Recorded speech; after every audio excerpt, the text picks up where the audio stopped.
So this is what we're going to be doing in this series. So upload, and then we type a message, and our major focus is going to be on the attachment. I'm using a plugin called Dropzone Vue. You can see it's beautifully styled.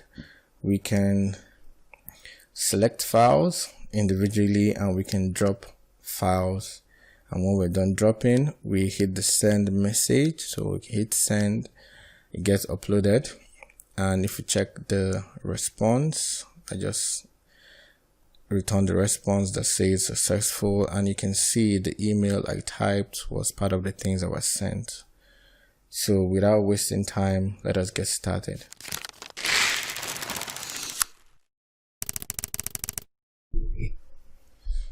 So we have this very simple form, just where you can type, recipient, email, message, and somewhere you can attach files. So the focus of this tutorial is going to be on this attachment of files or uploading of files, and we're going to use Vue Dropzone so that it helps us to drag and drop and the files get uploaded. So the way we're going to do that is we're going to go to Dropzone, and we need to get that installed. So I'm just going to copy this installation command here using npm. I head back to my code, and what I'm going to do, because the way I set up my project, I have a folder called front end and another one called back end. Back end is where I have my Laravel files, the API, and front end is where I have the the Vue files. So I'm going to cd into that front end folder just to make sure that I'm installing the Dropzone in the right place. So cd front end, yours might be different, and I'll just paste that command and hit enter. So this is going to install that Dropzone for us. So while that is going on, let's just head back to the website. Okay, so the other thing we need to do is that we need to import these two lines of code here, the Dropzone itself and the CSS. So we can do this globally, but the way this is done here is that it's done locally. So depending on the file where you need that Dropzone, you can import this there. So I'll just copy this. Okay, so this is my app, the Vue. Okay, saved. So I'll add my script, and just below the script, I'm going to import this to required files. Okay, and then let's head back to the website. The way this works is that this is going to be used as a component. So we need to bring in this component, and then we also need to declare the components as the components we are using. And also this component, the Vue Dropzone component, it has a compulsory requirement, which is the options you pass into that. Just have data, so this should store all my reactive data. So this just returns an object. Just leave it empty for now. After data, I'll also create the component object. So we just have an empty component and empty data. So let's head back to the website and just copy what they have in the components and add that in our own component. So that's going to register this component here. And then let's head back to the Dropzone options. I'm going to go through this in a bit. So just copy that object, go to our data inside our return and paste that. One more thing we need to do is actually get the component itself. So we'll just copy all of this here, this line, copy that, and I'll go to where I have input file, just replace that because we don't need that anymore. I'll save. Now what I'll do is I'll just run my npm run save because I stopped that so that I could install the Dropzone itself. So that's going to spin up the Vue CLI server again for us. So let me just refresh this. Okay, that's up. So you can see the Dropzone already comes styled. You can play around with these styles if you want to get more information in the documentation. So we can drop files and we can click here to bring in files. So you can see it has a thumbnail, it actually looks cool. You can import multiple files if allowed. You can see all of that gets updated nicely. Now let's just head back to the documentation and let's go to, let's see, props. Among the props we need is the options, which we passed in. Let's look at all the kind of configuration we could use. So the first thing, which is mandatory, is the URL. So the URL is the API where your files are going to be uploaded to. So what we have here, it's like a default, is a dummy API. We're going to change this later. So this always returns success. So that's why any file we upload marks that it has been uploaded, because this dummy API just returns success for every post request. So we're going to be changing this later to our own API. Let's head back. The other things we could set the method, but the default is post, or you can choose to use put. Now you can play around with the the header requests. We can set the timeout. We can choose parallel uploads. So we're going to be doing this later on, how to upload multiple files and all of that. All other options, you could choose to go through all of them. But for now, I'm going to increase my max file and just say 2 MB. And let's limit this to just one file. Let's see. We'll upload multiple. Let's see. Parallel uploads. How many files I want to upload in parallel? Default is 2, so I'm going to change that to 1.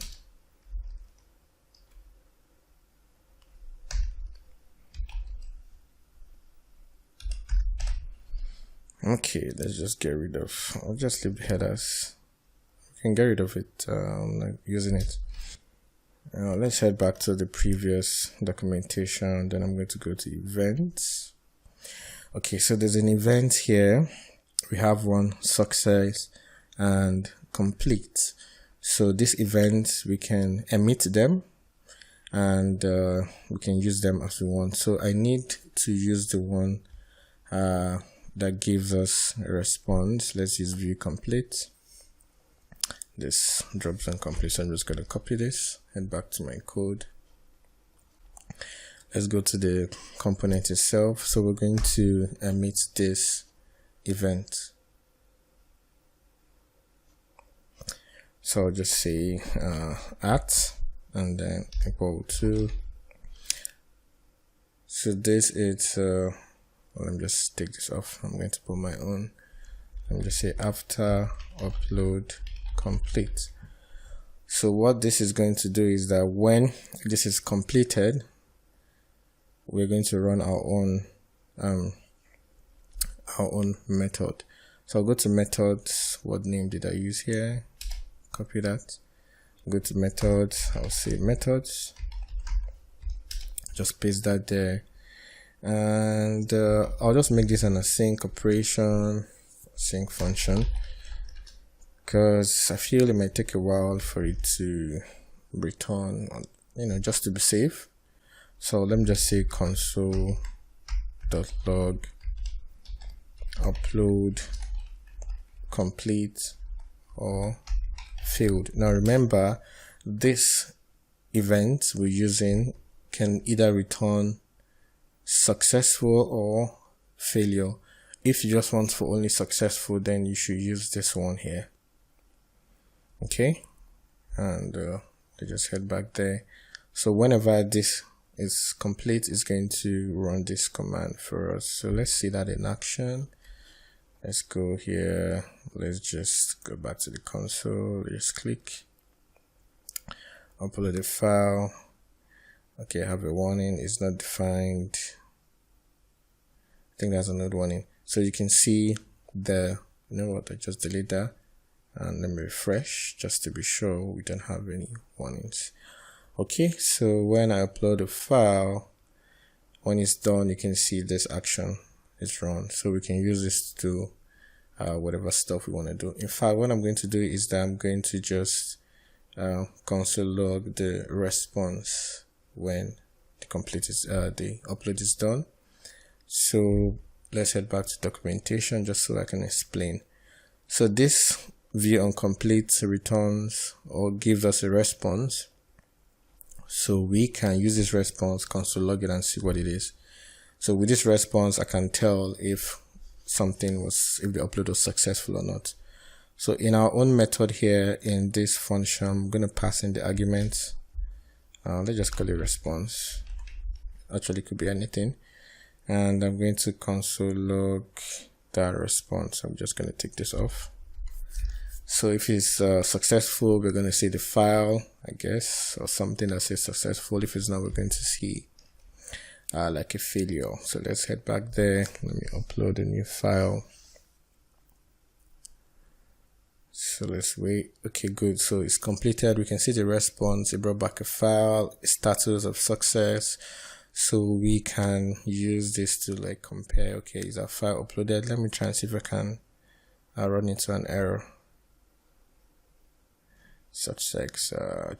Let me get a file that is quite big because I know I said a file. Let's go with this. This is 24 MB.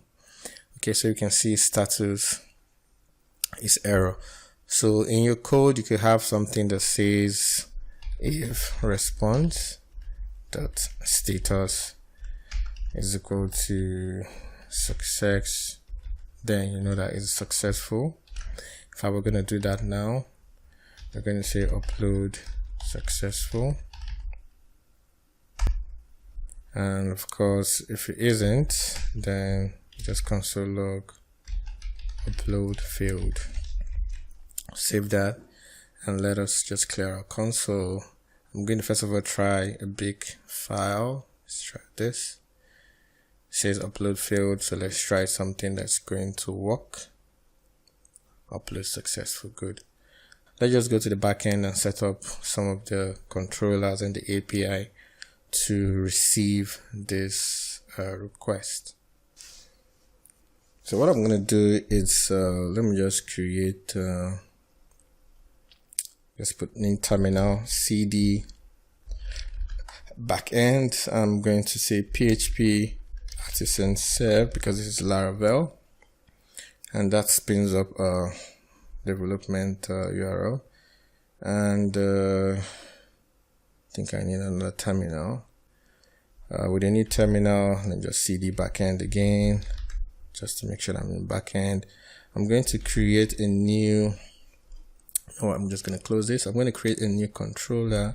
So PHP artisan make controller, let's call it say message controller.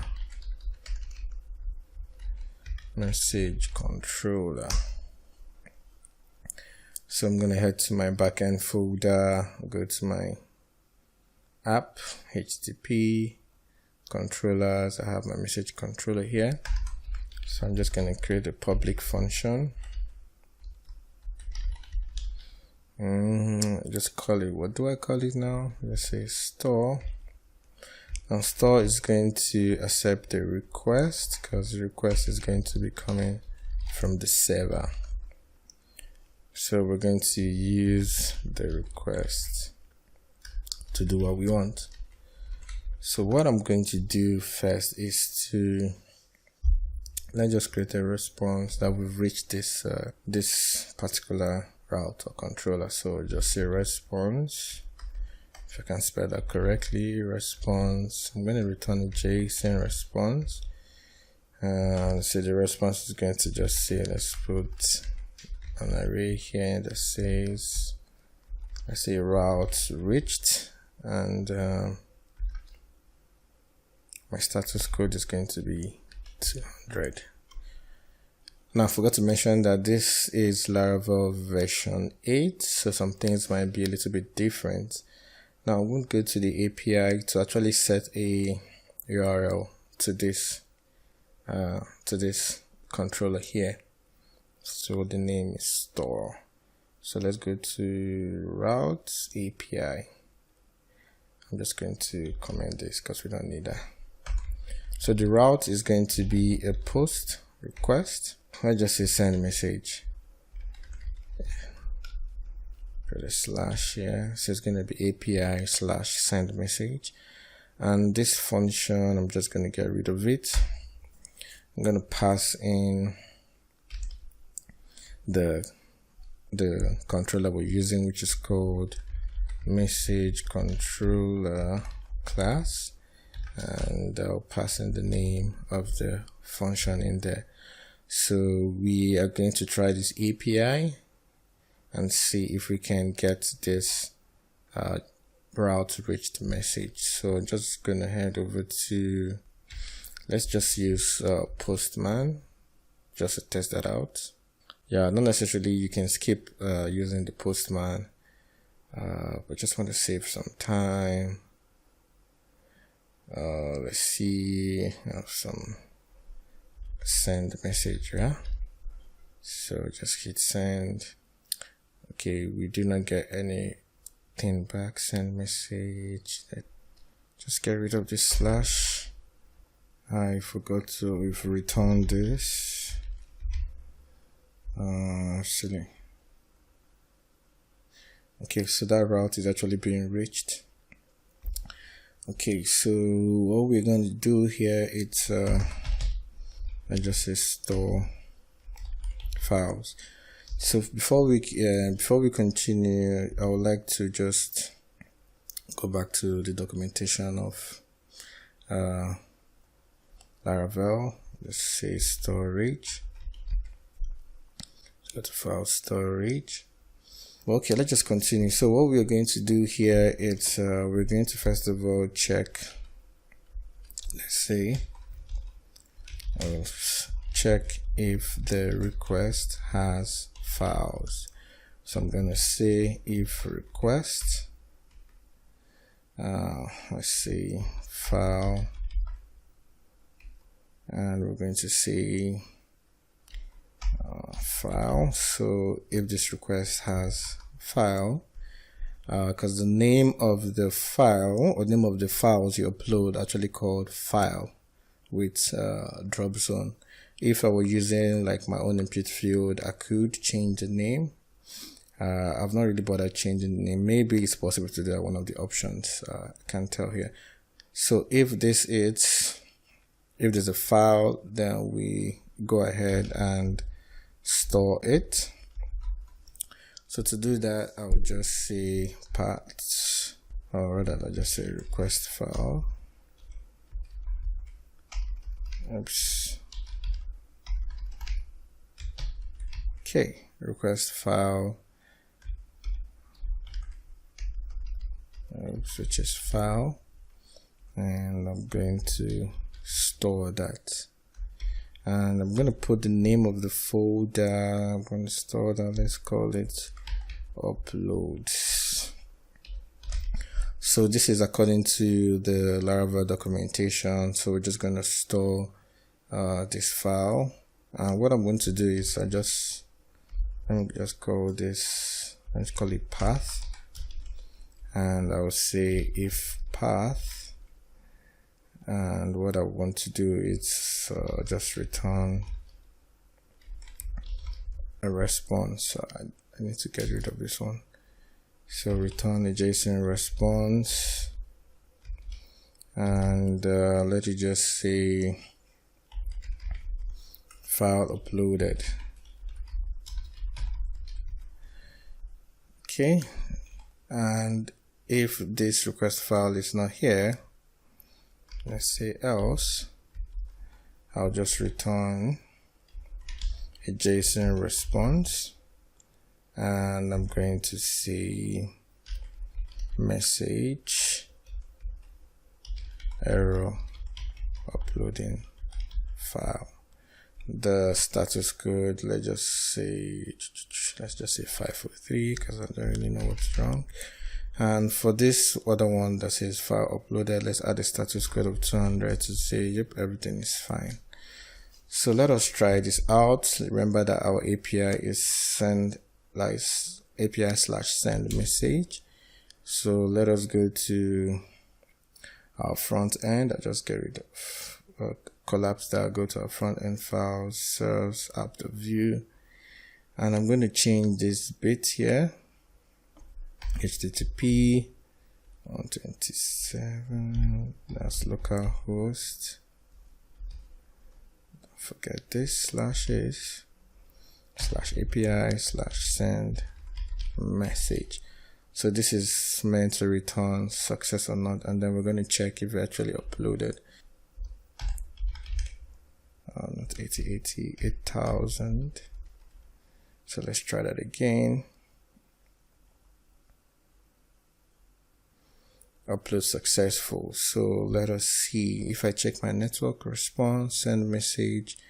You can see we have the response. Let's see, file uploaded. And let's go back to our backend files. Let's go to storage. Let's see app, and then you can see in uploads I have that file saved with a very funny name, but we can see the file, it's there. Okay, so what we might want to do is we want to use the actual name of the file, and how we're going to do that is we're going to play around with the name here. Okay, so let's change the name. So let's just go to the documentation rather than just going ahead to do that. Retrieving files, downloading files, let's see. And okay, good. So specifying a name. So if we want to specify a name, we can use the store as method. Okay, so which receives the path, the file name, and the optional dict as its arguments.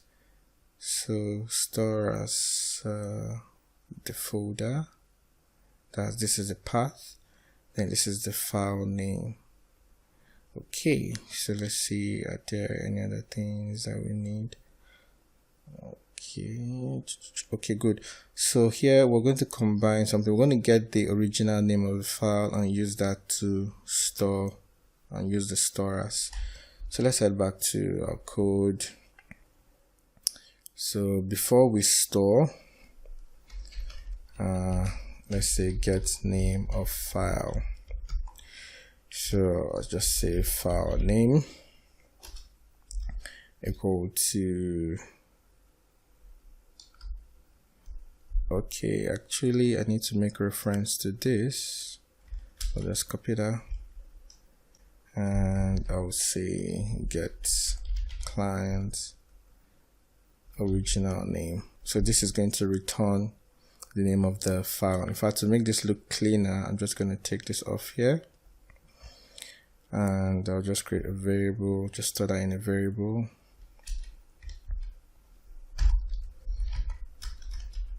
Okay, store that in a variable, and here I'll just say file. So this gets the file name. We don't need this anymore because I'm going to use save as. So what I want to do now is I'm just going to strip out any spaces. Let's see, strip out any spaces in the name. So say file name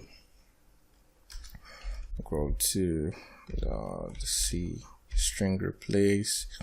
I want to replace spaces with no space, and the string is file name itself. Okay, so after doing that, I can now say path, or rather file. I can just say path equal to file store as, and we need the first argument, which is the path, the second argument, which is the name, the third is optional, so we don't need that. So we're going to see a change in that. So let's try and do that again. So let's upload a new file. The name of this file is Minecraft. Let's look for a file that has a space. Let's Minecraft mods. Okay, so that is uploaded. We can see file uploaded. Let's check our uploads folder. Good, you can see that file here without the space. So there you go. So in the next video, I will show you how to upload multiple files just using one request. And this is a good practice when you want to save bandwidth and the number of requests you're hitting your API with. So see you in the next video.